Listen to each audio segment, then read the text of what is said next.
Thanks a lot for coming out.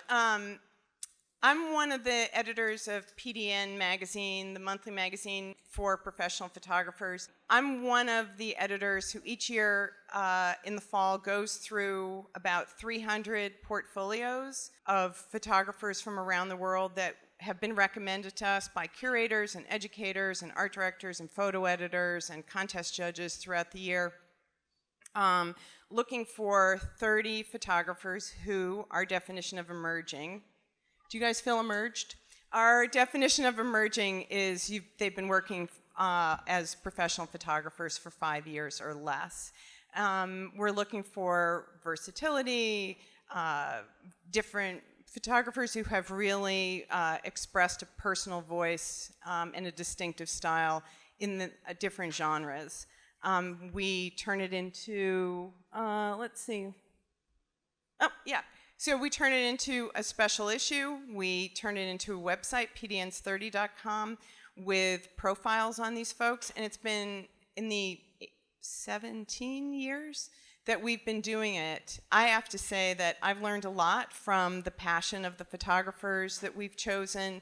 I think that when I look back on the different stories of many, many photographers that we've profiled in PDN's 30 over the years, I feel like it gives me a sense of how the photo industry is changing, because everybody's story of how they got themselves noticed and how they started to land work at the beginning of their career is a little bit different, but there's just certain have been changes, and every year I feel like people get more, I don't know, ingenious about getting their particular personal vision and their work out. Okay? So you guys are here because of your ingenuity. And then it's great that we turn it into kind of these events and ask, okay, they're laughing, and ask them to go to schools and festivals and events like this and share a little about how they got here. I'm gonna ask, oh, here we are. So these are our panelists. I'm gonna ask them to introduce themselves, actually. Figure out if you can get the mic off of your, yeah. So starting at the end, who are you, please, in the Bulls shirt? Oh, I'm Laurel Golio. Hello. Laurel, you do a mix of editorial. I think one of your photo editors is here, actually, and commercial work. Who have you worked for? I worked for a variety of people. New York Times, North Face, Nike, Power Bar, Bloomberg, kind of running from editorial to more commercial. And I think you're going to start off with a kind of cool personal project, I think, that helped get you seen. Next, who are you, sir? I'm Cole Wilson. Yes? Who are some of your clients these days? I've been seeing you in the New Yorker recently. Who else do you shoot That's for? true. I shoot a lot of food at the moment. So I've shot for the New York Times, the New Yorker, and then I also love soccer, so I shoot some sports. For Adidas, I just did something for Reebok and Nike and who else? Wired magazine sometimes too. Just like a variety of editorial and commercial clients. By the way, in your PDN's 30 profile, I think you say that you were fixing bikes and thought you would never become a professional photographer when you... Yeah, kind of, yeah. I started going to photo school and dropped out after a year, and then I didn't graduate from college at all, actually, but I was a bicycle mechanic for a few years. I see. In Portland, Oregon, and in San Francisco, California. And then sort of was given an opportunity by a photographer to assist him and sort of manage his studio, so to speak. And that's where I decided that, I could do the thing. And you? My name is Sarah Blesener. I'm a photographer, not a public speaker. Just want to say that, first of all. Sarah, for people who have been at Photoville today or in the last couple of days, there are chances to see you here at the festival. How's that? Can you repeat the question? Go tell people where they can see your work and why it's up in Photoville. Yeah, I have a container with Brian Frank and Tomas van Hutrev. We're part of the Catchlight Fellowship, so we're sharing 2 containers that are kind of in the main space, so you can see more work there. And I hope that you're going to talk a little bit about how you've landed grants and support to do the kinds of work that you like to do. Yeah, of course. Okay. Yes? Yes, hello. My name is Kholood Eid. I am a photographer. Who I shoot for? Yeah. Okay. So my clients, the New York Times, Bloomberg, Reuters, CNN, some Midwestern publications. I'm from Missouri. I'm also a teacher at the Bronx Documentary Center. I teach middle schoolers. Yeah. Little round of applause. It's not mandatory. Kholood, you went to journalism school. Do you consider yourself a photojournalist?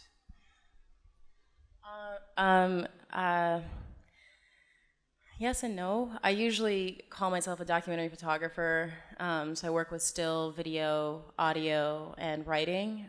Sometimes I feel like the term photojournalist can be a little inhibiting, but I also don't want to seem like very millennial and like, label-less kind of thing. But I identify as documentary photographer, but I definitely work for journalism publications, and I was, kind of like reared as a journalist. So I'm going to ask each of these folks to show their work and explain a little bit about how they, wait, let me just see. I forgot. Here's a little brief shout out to the folks who support the making of the issue and some of our talks around it in schools. Thanks, Sony. Thanks, Canson. I'm going to ask each of them to show a little bit of their work and tell a little bit of their journey. You guys might have some questions for each other. And then I'm hoping to save some time for questions from you guys at the end, okay? So be thinking of questions. Laurel, what's this? Hi. This is We Are the Youth. So We Are the Youth is a photojournalism project that I started in 2010 with a good friend of mine who is a journalist by trade. And we share the stories of LGBTQ/queer + youth 21 and under in the United States. So this was kind of like the first stop of my journey. Very much a personal project. Like when I came out of college, I studied visual anthropology. So that was kind of like my entry into editorial and commercial. And I kind of think of myself more as a visual anthropologist than as just like a commercial photographer or an editorial photographer. So this project, these are two folks that we photographed and interviewed for the project. Basically, the point of the project originally was to share the stories of LGBTQ youth and kind of like combat stigma and get stories that weren't necessarily being seen in the mainstream media out onto the internet and give queer youth a chance to speak for themselves and share their own stories.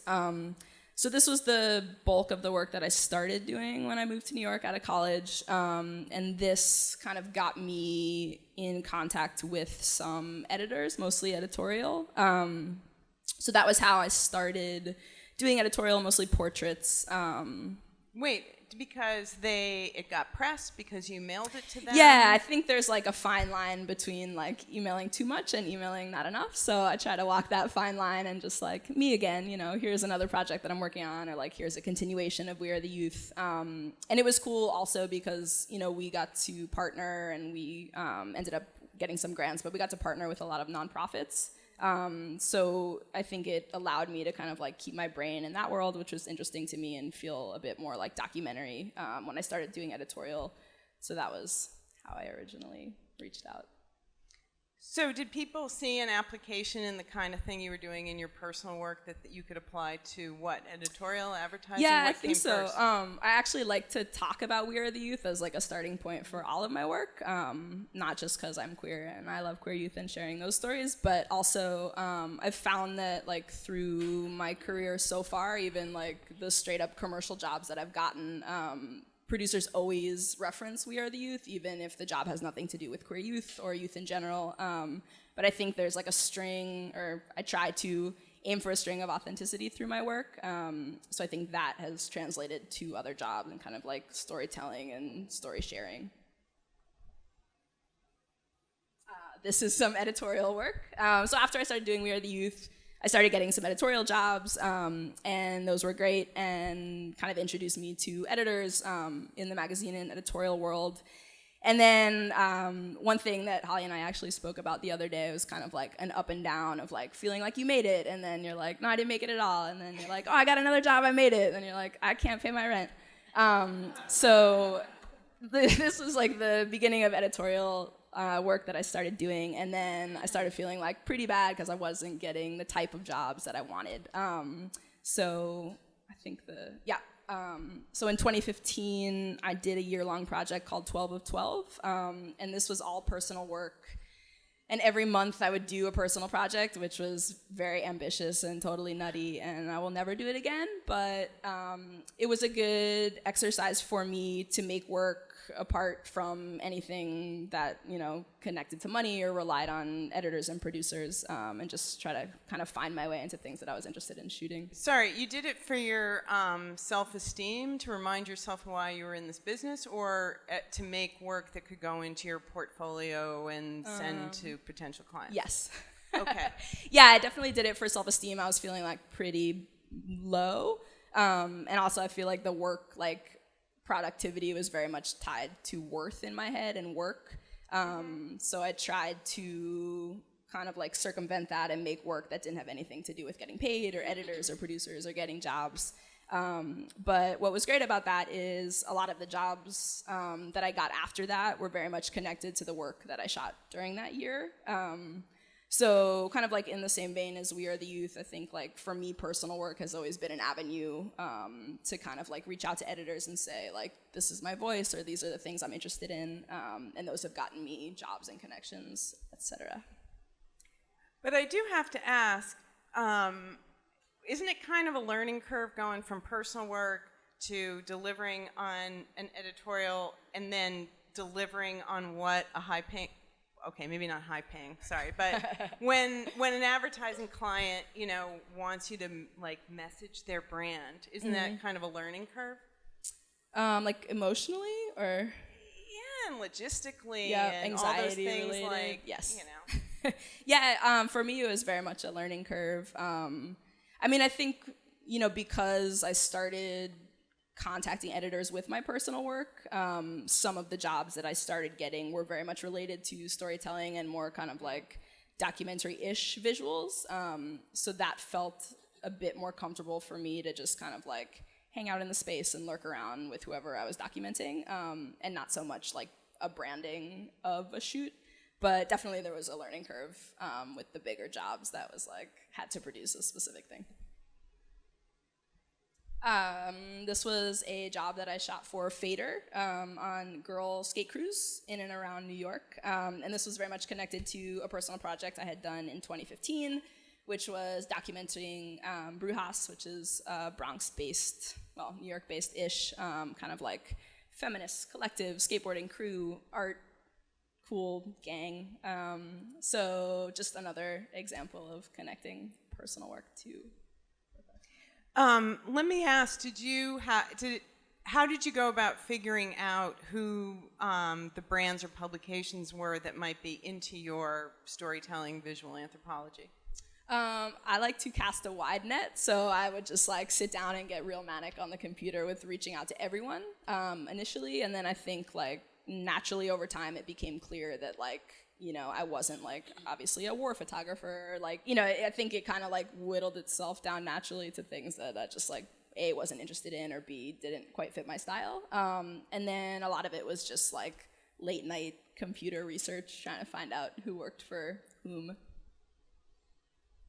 And like based on, oh, they have a naturalistic or kind of human-centric brand or something would be into you? Yeah, I mean, this project specifically, I reached out to Visco. The New York office no longer is in existence, but they were publishing a lot of work that was kind of like documentary-ish and sports-related. So I was following a high school wrestler for about 2 years, and they published that story and also kind of like funded a bit more of that project, which then led to a commercial job with those producers. So I think a lot of it was looking at the work that people were funding or people were hiring photographers for and seeing if that was like at all compatible with my work. This was one of the jobs that I got from a Visco producer, Forces Female, shot for Nike. And again, like this producer, the first thing they cited was the We Are the Youth project. So they very much wanted to bring like a queer voice and obviously a female voice into the project and into the brand. So that was cool. I mean, like, to be totally honest, it was definitely a learning experience for me to kind of figure out how I felt like shooting a shoe and, you know, like bringing queer youth into that and melding commercial and personal capitalism stuff. But it's all a learning experience, so. Yeah, you still got to make the shoe look Yeah, good. you still got to pay that rent and make the shoe look nice. So I think this is your last one. Oh, nice. Again, another big brand. Did you find them or they found you? They reached out to me actually. So I shot this campaign this year, and it was the first like big campaign that North Face has ever done that featured exclusively women. But again, they cited We Are the Youth. The first? Yeah, which is like surprising, but not surprising at all. So it was very much about storytelling and authenticity and sharing the stories of these like incredible athletes that literally have like summited Everest, and not too many people know about them outside of that world. So, So just to explain, so you still take, these guys are strangers to you. It's kind of different in that way from We Are the Youth, but you still kind of walked around and observed them in your own usual style. yeah, I mean, the portrait on the left obviously was more of a studio setup, but I think like for me, I do a bit of directing, but I like to kind of vibe out the human that I'm shooting and see like, I mean, I think it's like if you're not connecting with them or who like they seem to be presenting themselves as, it doesn't feel as authentic to me. So I like to do a bit of directing, but also just kind of let the human be themselves. So, okay, well, that you're living the dream because everybody wants to get paid by an advertiser to do the kind of work that they love. So, congrats. But how did you? Last bit of practical advice before the Q&A. Like, how did you figure out all that stuff, like how to bill and like how to estimate and do a budget? How'd you figure all that stuff out? I honestly feel like I'm still figuring it out, but I worked for another photographer for many years as his studio manager and his first assistant, and I would assist other photographers.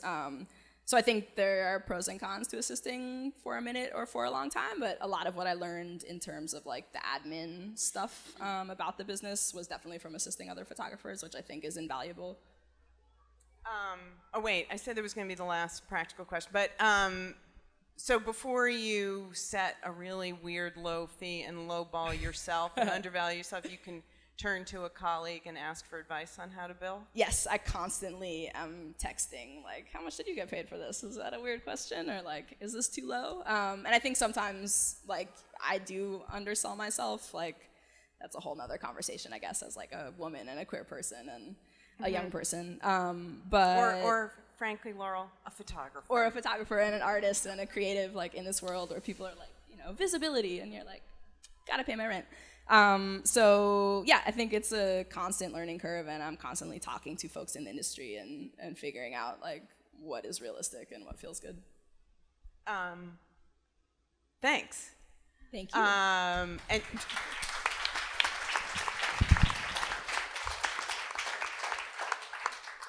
I think we're going to hear, I could be wrong, I think we're going to hear some echoes, but in some of the ways that these guys have moved forward. But you're starting off here at Kholood, but this is from a personal project you did in school, is that right? Yeah, so this is a personal project. I called it Diagnosed. I started it a few years ago in grad school. I was diagnosed with depression, and I was prescribed medication, and I was trying to figure out, I was really worried about the side effects, and so I figured I would start talking to people instead of just like looking up generic descriptions online, and I quickly realized, and what sounds kind of obvious now, is that medication affects everyone differently, but what I found very interesting and what resonated more with me was how common mental illness is, and the different ways that it manifests itself in people's lives. So I started this project. I always feel weird talking about it, by the way, because just kind of like veering off a little bit back to your question about, you know, are you a photojournalist? I always had this idea in my mind that as a journalist, like I was not supposed to be part of whatever the story was, and I'm not physically in this project. And I've had editors suggest, why not? Why don't you put yourself in that? And I mean, honestly, I just have a separate thing, like an offshoot that is more me, that kind of is derived from this project. Yeah, so I always had this idea that talking about this project made me sound narcissistic, but I also, just as a photographer and as someone who consumes the media, like general media, I like to know the intentions behind projects, and I like to know where they come from and who the person is that's making the pictures. So the way that a little bit more about this project, I basically would have conversations with people. I would sit down and I would make a portrait of their space and then a portrait of them as well.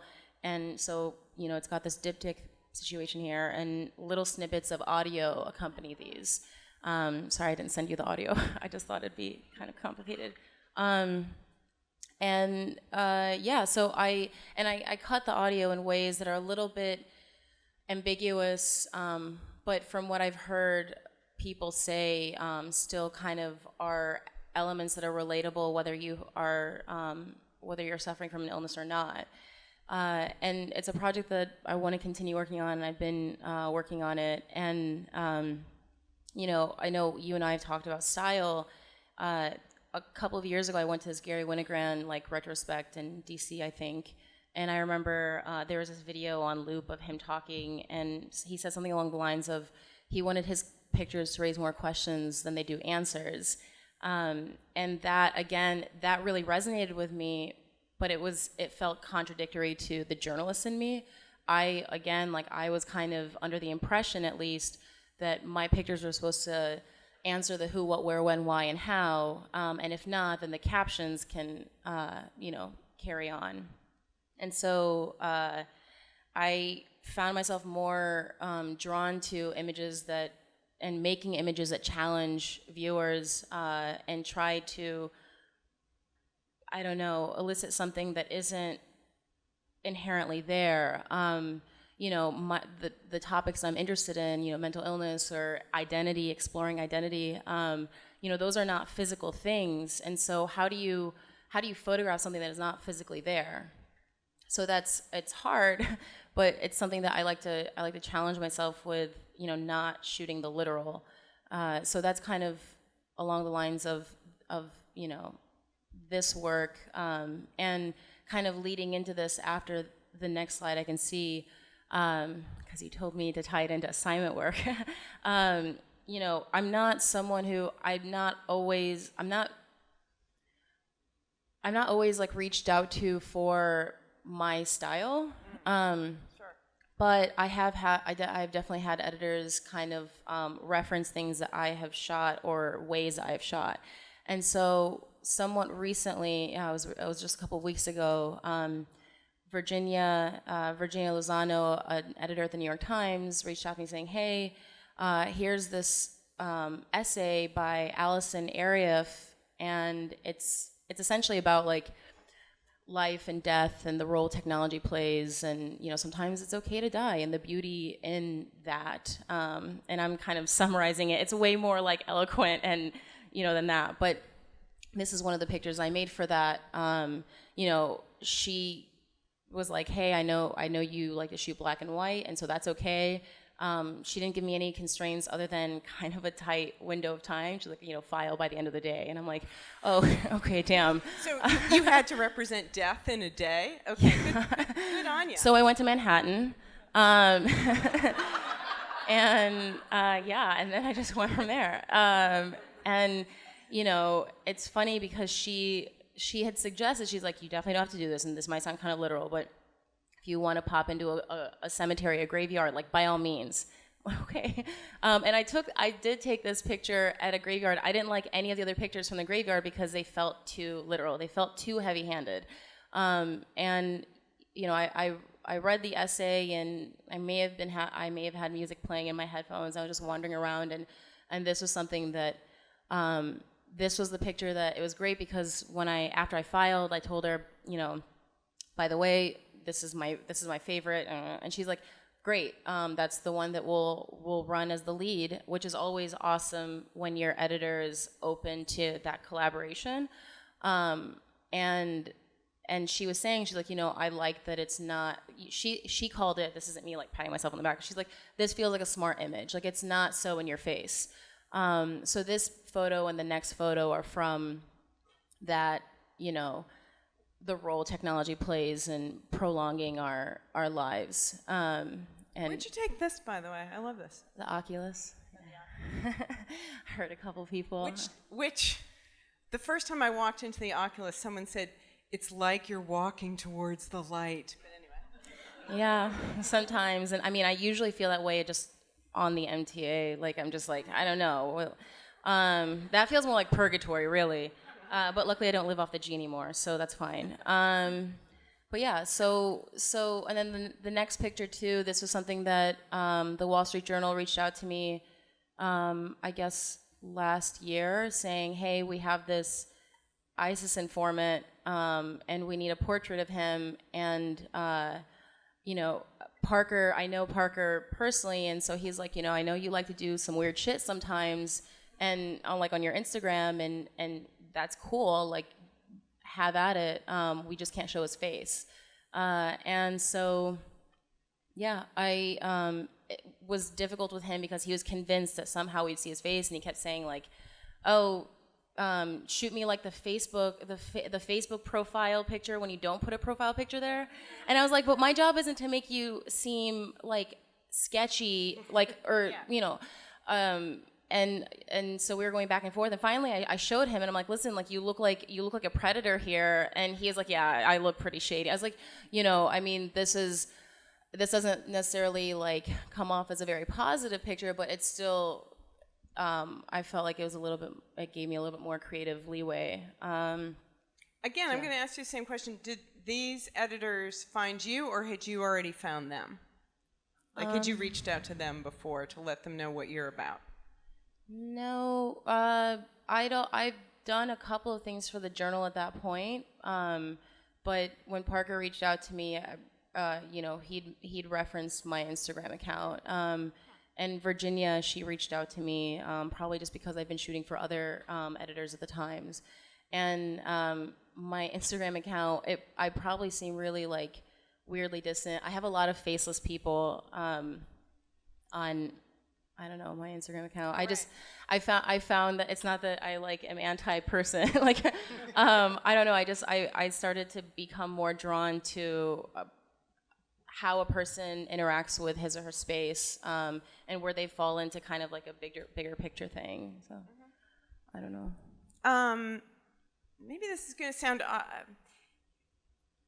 I'm also thinking. I think I told you I really liked the thing that you did in the New York Times about people who have sued NYCHA, the public housing thing here, and I thought they were just like appropriately and sensitively done, and not people in a bad situation without presenting them as victims. I mean, can you talk a little bit about your responsibility towards subjects, especially when they're so sensitive, and your collaboration even with your subjects?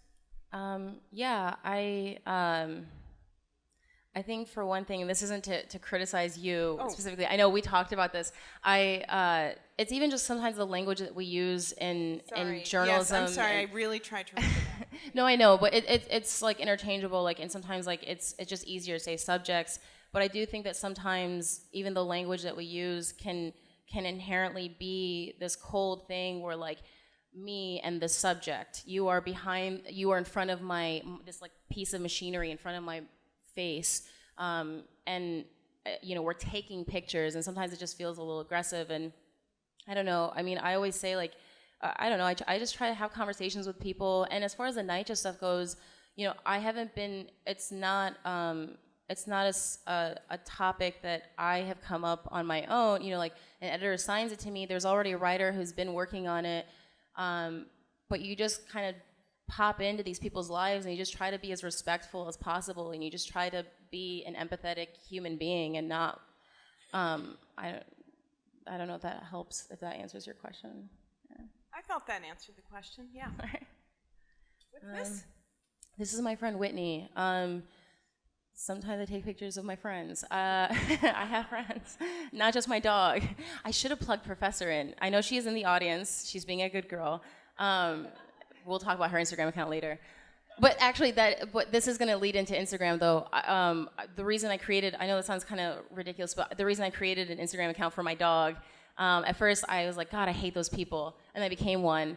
And I felt like, but it's called Professor Find, so it's like the weird stuff that we find like on our walks. So I felt like that was at least a little more creative. But I created Professor Finds like a year or so ago because I'm like, okay, I want to curate my Instagram, like I'm curating my Instagram account the way that a lot of people use Instagram to curate their lives and their perceived lifestyles, but I sound really angry about social media. That's a whole other conversation. We can talk about it later.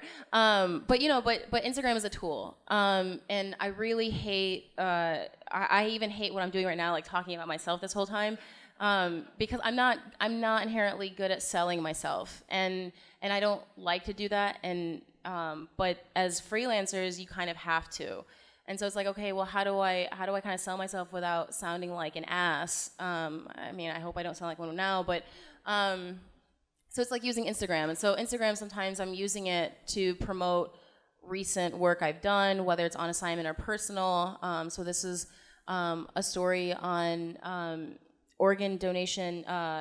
New York State is the lowest organ donation, organ donation state in the country. And which sounds wild from how many people we have here, but you can read the story if you'd like. Ted wrote it, but so I kind of plug that in as something that I've recently done, and I'll put the link in my bio because apparently you have to have a certain amount of followers to link it in your Instagram video, and I only just recently started learning how to use Instagram video, so I don't have that many followers. So you got to go to my bio, and this, and then sometimes I do other things too. So like I mentioned that I'm a teacher.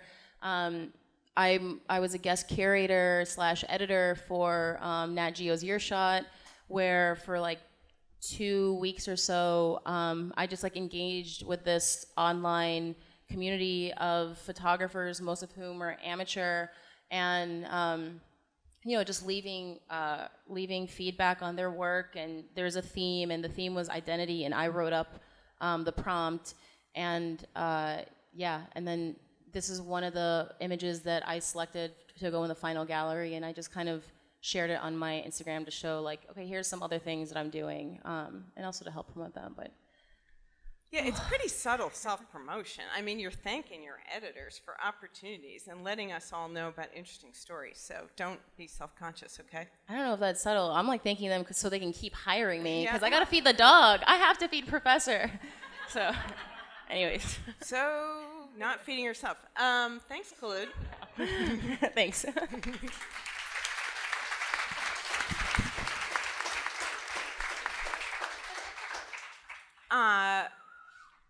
Am I correct? This is part of a personal project you did when you first started. Is that right? No. Oh, great.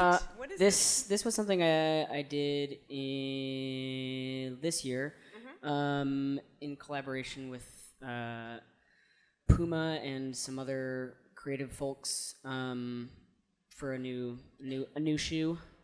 Back on the shoe game. Oh, so that's it. Yeah, there you go. I guess I'm trying to weave a little theme here. It seems to me that a personal project you did was helpful in getting this kind of work. Is that correct? Sure. Yeah, a personal project and other things as well. So I mean, I've always been a huge like soccer fan, and but I never had considered shooting sports. It wasn't really that interesting to me until I looked at how bad some sports photography was, and this is several years ago. And there's a lot of great stuff now, but. This was a personal project I started in Bulgaria in 2014 on youth soccer academies. This is for, this is just basically the academy of a local Bulgarian team in Sofia, Bulgaria, the capital. I kind of like followed them to training every day for like a week and a half or so. Made some friends. Yeah, this is FC Levski. I'm going to ask you the same question. Was this Yeah. for fun, for self-esteem, or to try and think, oh, I'll put it in my portfolio I and get some mean, work? kind of both. I think that the way I started out was that I wanted to be sort of like a documentary photographer, and you sort of want to have, you know, a large variety of images in one project on one topic, and you know, I kind of had a grandiose idea of what the project would become, and through that realized that I was kind of putting the cart before the horse, and like deciding what I wanted the project to become versus like just letting it happen by way of exploring and meeting people. And so it was personal. It was also just like I was going to be in Bulgaria for 2 weeks, so like what the hell else am I going to do? Oh, wow. I'm going to make a project.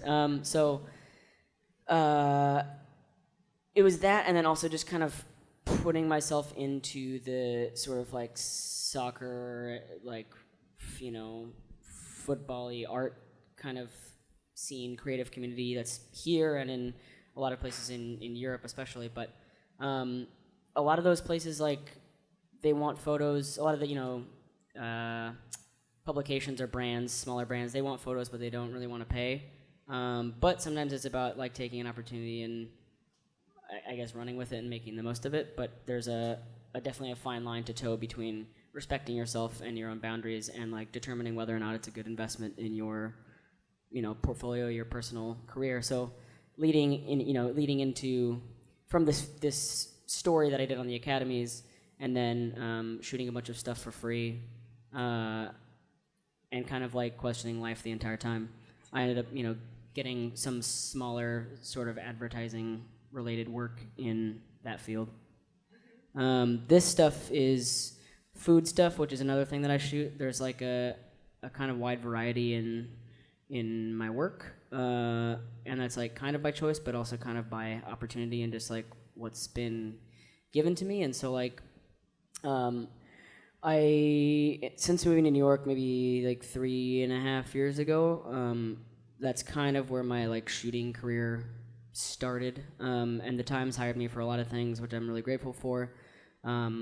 Most of those things were portraits, and a lot of times they hire from within, so then they'll, you know, another editor will be pulling from the sort of huge, massive photo archive that they have, and they're like, oh, this guy is making some interesting work, let's hire him for something else. So then somebody hired me to shoot a portrait of a chef. It then later turned into shooting dishes, and then this is for a restaurant. That's for a New York Times assignment right there. But yeah, it's sort of this like game of like giving everything I have to every opportunity that I have, and so in that way, being able to like know that I tried really hard, I guess, and just gave you know, like 120% or something on every assignment, whether it's like something I think I'm gonna care about or something I don't. When PDN first featured you, I think it was about your lighting and your portrait lighting, which seems like a bit of a leap for somebody who wanted to do documentary and sports. Did you hustle to learn that because you had an assignment, or did you learn that like as your natural like education and journey? I guess kind of both. I mean, I started out assisting a photographer, and you know, like I learned a little bit, but not enough. And when I moved to New York, I fully intended on assisting more photographers and like learning more before sort of breaking out and shooting my own stuff. But was fortunately given opportunities to shoot stuff on my own. And a lot of the portraits I was asked to shoot were like in really shitty, dimly lit, like low ceiling office buildings where I'm like, well, I don't know what I'm gonna do. So I kind of just developed a lighting style that allowed me to achieve consistency in all those scenarios, while still like feeling like I was doing something different and exciting to me. Yeah.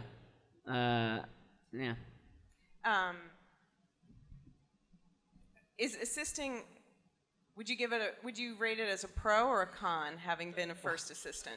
Definitely a pro. I mean, I think you can gain experience from anything, really. Like, obviously it's not super exciting lugging heavy gear, but like the reward is like learning from every situation.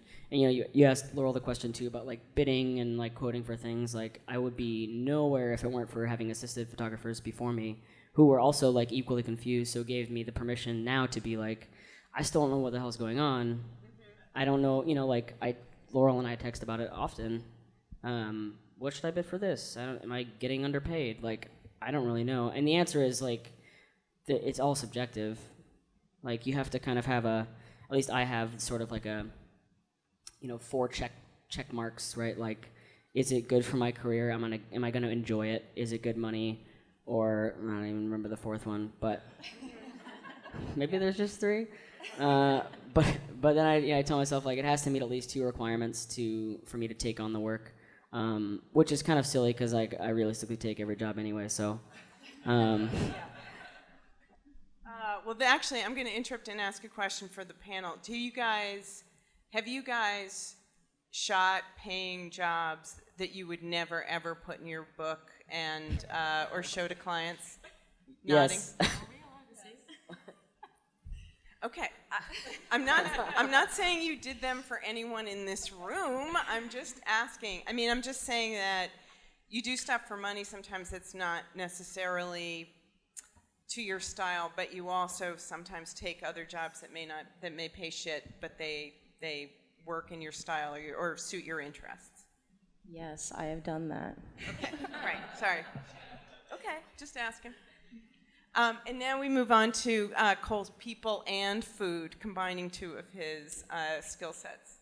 Yeah, this is for the New Yorker. I've shot a few things for them. They like this sort of interaction of like people with food, which I do too. I mean, my interest in food isn't just like purely based in getting these opportunities. Like, I love food. I eat out all the time. I love to cook. Like, I'm very much in that realm. So this marriage makes a lot of sense for me. But what also doesn't make sense to me is when people shoot food that is just like purely made to look a certain way or beautiful or like for Instagram, because that's not how I experience food. And so for me it's interesting to like photograph hands and food, because if you think about it, like from the time that it's either like planted or grown or whatever to the time it gets to your table or your glass, it's been touching hands. So if you're just like photographing a static object on a table, it's a little disingenuous maybe. And so it's just a way to bring more life into that thing. I don't think there's like a really grand like meaning behind it necessarily, just that like we interact with that stuff and it makes sense to photograph it as such. When I think about the editorial market now, and I was thinking like you have to be able to figure out how to photograph someone in a crappy low-ceilinged office, I also think there's a lot of work in people who can make food or chefs look halfway attractive. But I see it a lot. So I'm going to ask you the same question. Did the New Yorker find you? Had you thought there's a place for you at the New Yorker, and so you sent them work or pitched them? Yeah, I mean, it was one of my favorite magazines, but they don't make a lot of, or put a lot of photos in the images, or in the issues, sorry. And so I was like, well, once I finally started shooting food, I had kind of determined that would maybe be a good, to be in the New Yorker. And so I'd hit up their editors a few times, and I think it was just about them finding, trusting them finding the right opportunity for me. There's never any, like, I don't really know if it's like, oh, just keep emailing people, or like just keep, there's no, I guess I have a varied experience when it comes to the success of like finally working for a client I've been wanting to work with, if that makes sense. Like, I don't really know how people find my work. Like, I don't conduct a post-shoot survey. Mm-hmm. I kind of am just like, sick, great, like let's do a great job and hopefully get more work. That last image was like some old work, like very early personal project in 2013. This is my Instagram. Yeah, I know how you feel, Kholood, about looking at your Instagram now. I'm like, take it down. This is my Instagram. It's got all my pictures on it. It's how I display a lot of my work now. I mean, I don't know the like percentage, but I would bet that most of the people who are finding me to hire me or checking there first, because that's probably their closest personally accessible way to do that. Like, I mean, I like my website, but I doubt that it's the primary focus anymore. That's what I hear. Thanks, Cole. Okay. You're welcome. Thank you.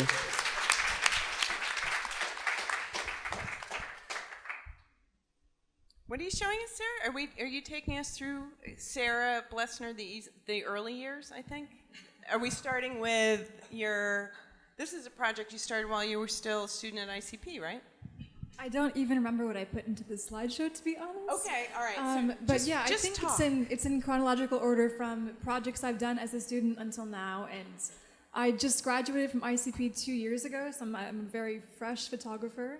And the reason that I started doing personal projects actually is because I was way too afraid to try freelancing in New York.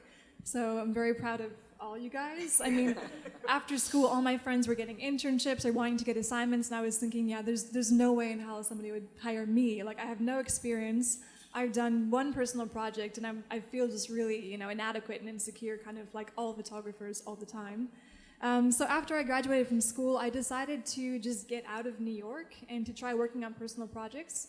So I bought a one-way ticket to Russia. I have a background, my family is Russian, I speak the language. And I wanted to go there to work on a project about young people in politics. And also at the same time, I just didn't want to try to photograph in New York. So I had a teacher tell me, like, yeah, the whole industry right now it's a complete mess. There's hardly any jobs. All the old models don't really work anymore. So you might as well try something different and maybe don't try to hustle and get, assignments here. So that's the advice that I took. And I think for myself, it worked pretty well. Because I'm not a very good hustler. Like, I don't like to go out and shoot daily news. I prefer looking at, longer term projects and personal stories. So I started by doing this. I was in Russia for around 6 months working on this project. I made a lot of mistakes as a very early and new photographer, but I'm very happy I had the experience to work through them. I think a lot of photography is struggle, and it's questioning yourself and questioning the work that you make. And I definitely had my fair share of doing that. I think for myself, if I can share, not just the positive stuff, but the messed up shit. For myself, I came to photography because I really wanted to do longer term documentary work and to do positive stories or stories that I thought could make some kind of difference. And when I published this first story from Russia, I had a really negative reaction. I mean, I like the writer, I like the images, but social media kind of ruined everything, in my opinion. So even if the writing is good, the clickbait was terrible. I think the article that I'm not going to say where I published or what happened, but the clickbait on Twitter, it was something like, Russians, AK-47s in summer camps. And that's terrible. So for me, I was really devastated. I thought, okay, even if you're working on projects that you like, they can be easily put into boxes of extremism or used in very negative ways. So that was kind of my first experience. I was only 4 months out of school, and I was thinking, like, what the fuck is that? Like, I try to make a project I really am proud of, and it's used, in ways that are, I think, negative. So I came back from Russia, and I thought, I still don't feel very confident to freelance. I'm not sure how to do work that's quick. Like a daily assignment terrified me. So I wanted to apply to have the funding and opportunity to still work on long-term projects. But I think, as photographers, we're inherently pretty much introverted and insecure, and I kind of assumed that grants and funding were only for more established artists, or for photographers that I, read in books or looked up to. So I was pretty terrified to apply. But I had a teacher, and she told me, just think of it as a process. Photographers tend to really be afraid to put anything into words or writing. So she encouraged me, just try writing about your work, write about what you want to do, and apply for everything, like, just in case you might get it. So I spent that winter after I graduated school applying for pretty much every kind of funding I could think of or get my hands on. And luckily I had 2 grants last year to work on a project for an entire year.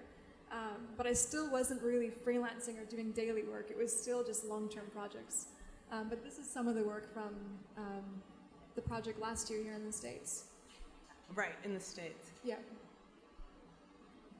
So this was with Catchlight Fellowship and the Alexei Foundation, which is also why I'm here at Photoville and have been here, and I'm very tired. I'm so introverted, so for me talking to people all day long is like so exhaustive. But yeah, I mean, I think photography is a huge learning curve. I've made so many mistakes. I would change so many things I've done.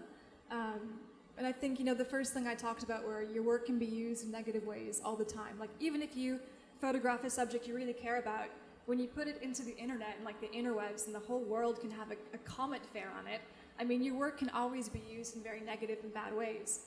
So I think the first lesson that I really had to learn as a photographer is to like protect the hell out of your subjects. The stories that you're photographing and the people that you work with, you have to really, really be careful where it goes and who sees it and what kind of dialogue it's used. Never read comments. Yeah. I mean, it's really hard not to, though. Kholood, you had an interesting, you mentioned there was a question you wanted to ask Sarah about, do you want to ask it? Well, hi Sarah. We are matching. We used to live together. Fun fact, briefly. And the question was more about like your interaction and like your relationship with young people. I know I asked you a different question about it when we were living together, but what I was thinking about with Holly a couple of days ago was like what is your relationship like within that realm of photography, and then outside of it because they're minors, how do you navigate that? And that applies to you as well. So yeah, photographing minors is very complicated, and it's really the only subject I've focused on for the past 2 years. But for myself personally, my background's in youth development, so first and foremost, I really like youth culture and I love working with teenagers. Prior to photography, I wanted to be a youth worker, and I think that what I'm doing now is really no different than what I would have been doing if I wasn't doing photography. I mean, it feels like the same vehicle, but a different medium. So for me, I connect naturally to young people and I really like it, but there are so many ethical dilemmas when you work with minors, and I mean, there are some black and white legalities that I have to abide by. I mean, of course, getting minor releases and talking to parents and making sure that everyone's okay with what I'm doing. But beyond that, there's a lot of gray area that isn't really defined. And that's up to you as a photographer to really figure out for yourself. For example, I was photographing this project in the States last year, which has to do with kids who are either in military programs or nonprofit programs that tend to be a little more extremist or nationalistic. And I photographed a family of kids who were being raised in the National Socialist movement. So their parents were, neo-Nazis basically. And I had to make a decision based on my own ethics that I consider that to be child abuse. If you raise your kid in an ideology they cannot choose, I mean, they don't have a choice to be there. So how could I publish that photo of that child? So for myself, like, I draw my own ethical boundaries based on what I think is consent or non-consent. And it's not only about, getting these kids to agree or to say they're okay with it, or the parents. It has to be really informed. Like, I need to make sure the students understand what I'm doing. They're on the same page as me. And also realizing that they're just kids at the end of the day. Like, the photographs that we take, I mean, people change, especially when you're 13, 14 years old. So who they'll be when they're 25 is completely different.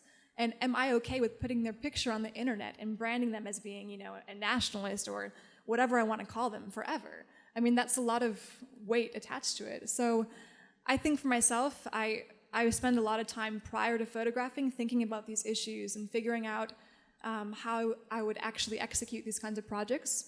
And the rest comes from just, I think, a lot of internal dialogue. It's what you're okay with. But I have very strong boundaries when I'm working with this subject matter and with this age group. Thanks, Kholood. You're welcome, Sarah. Do you, I don't know. Mary Virginia Swanson's sitting in the audience, so there's no, and she is an expert on many things about getting your work out and seeking funding for your work, so I probably won't ask you to just wrap up an entire seminar on how to apply for grants in the course of the 5 minutes we have left, but okay, here's one quick question. Any suggestions on, did you look for grants like Russia, youth, whatever, or were you looking for photography? So far in my career, I've only looked for photography grants. I think that there's actually a lot of funding available for us. We're very lucky.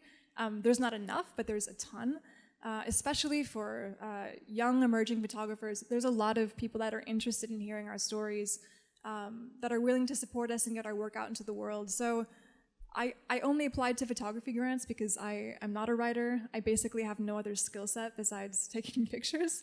I think in the future I'd like to apply to grants that are a little bit more well-rounded, that kind of push beyond the boundaries of just photography. But in the beginning, I think I was most comfortable applying to photography-driven grants. I mean, there's an abundance, but I think for starters, like PH Museum in Missouri has a ton for emerging artists.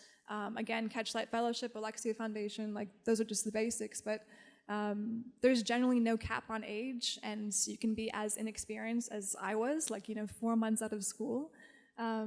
Yeah, there's plenty though, and there's a lot of people who want to help and who want to encourage, long form documentary research and projects that last beyond just a month or two. So yeah, they're available.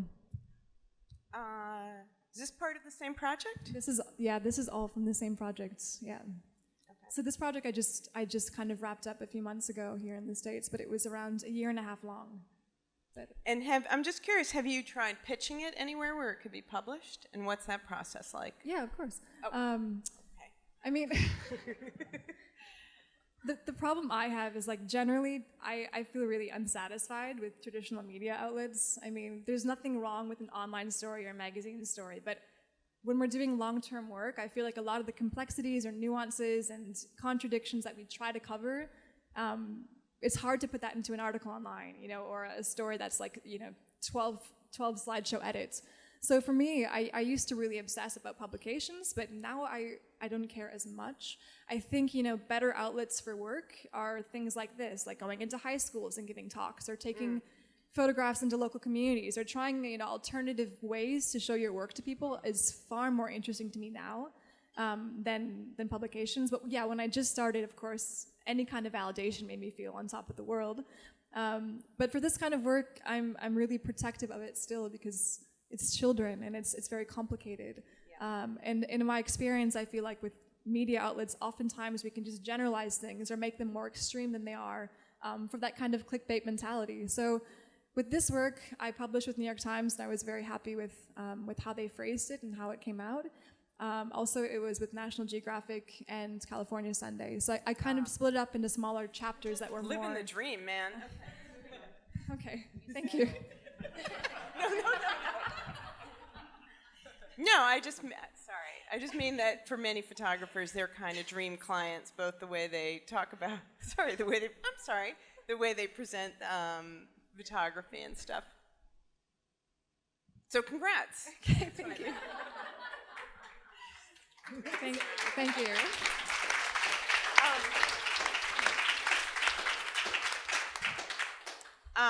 As I click through the rest of Sarah's slides, I do want to are there any questions? And how does it work here for the questions? Oh, yes. Hi, there's the microphone.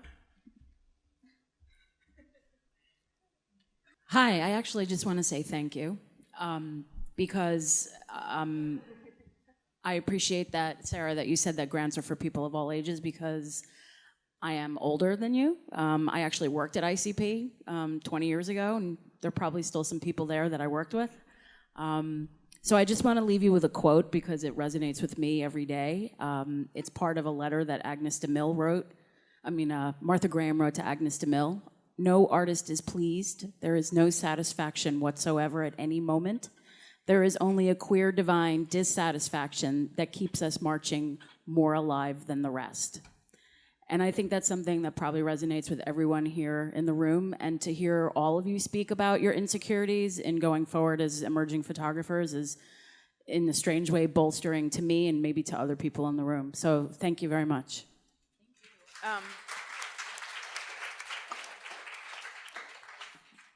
And Hi. My question is, so you're doing your personal projects and you're talking to all these editors, and then one day Nike calls or you get the grant and, your first reaction is yes. And then I think maybe my second would be, oh God, now I have to go do this. How do you get over that and like remind yourself that, hey, I can do this. This is what I'm going to do. You have a nice big glass of wine or champagne and like relax a little bit. First of all, you do it no matter what. Like you have to always say yes. If you say no, I think that'll just deplete your entire career and self-esteem. You have to say yes. So yeah, I mean, calm down and hopefully you have a support system. Like I always call my friends and I'm like, something just happened. I'm really nervous. What do I do? And they're always the ones to talk a lot of sense into me. And I think that feeling will never go away. I mean, halfway through the grant year, I was still terrified. It's over. I'm still like, what just happened? I can't believe that. I mean, that feeling should always stay with you. That's part of who we are. So I think that's something to not be afraid of and to kind of embrace. But yeah, first and foremost, that's very normal and just still say yes and then kind of enjoy it, I I think I've made some of my best work when I'm scared of those opportunities than when I feel comfortable. A lot of times if I feel comfortable, I think I fuck up. Yeah, I don't really know. I mean, it's like, that's why you take all these opportunities, always say yes, because if you, like one day the right one might come where you're like, oh, this is crazy, this is the best opportunity I've ever had, but you have now under your belt all these opportunities shooting. It might have sucked, it might have been great, but you have like at least this repetition down of like, I know what I'm doing. Like I have some experience to draw from.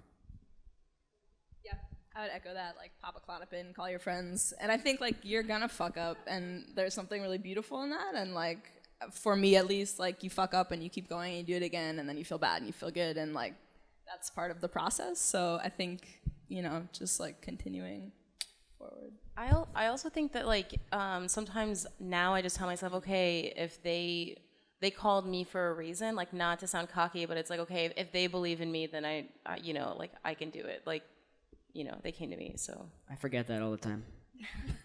They came to you. I know. Cole, they came to you. Not me. They didn't come to me that time, they came to you.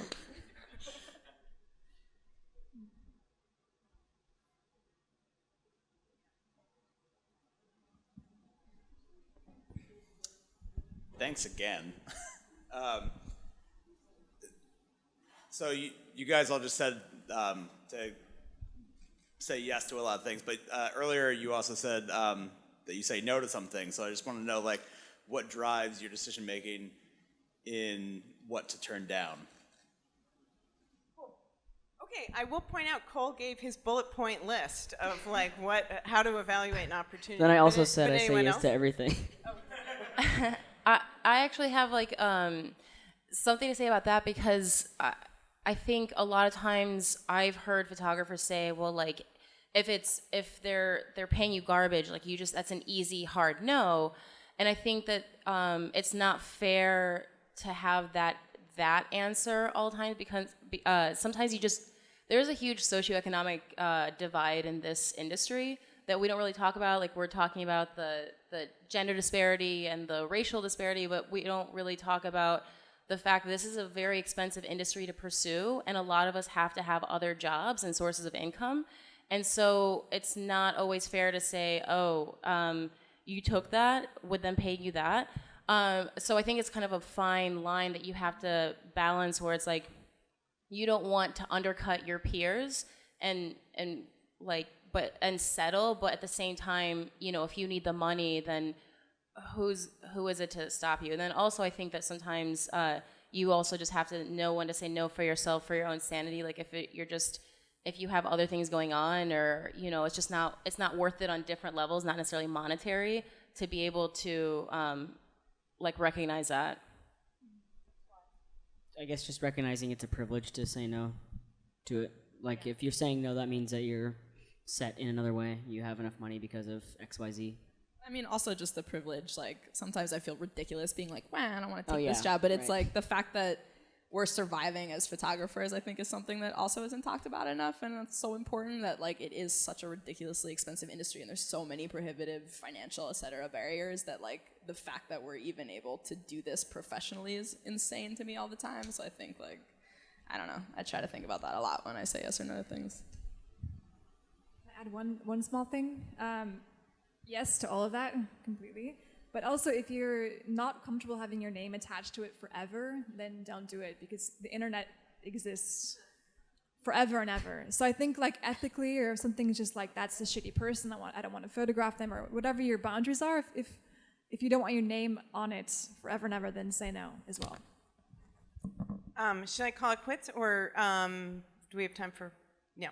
So this is where I wrap up and say, if you enjoyed it, give a round of applause to the panelists.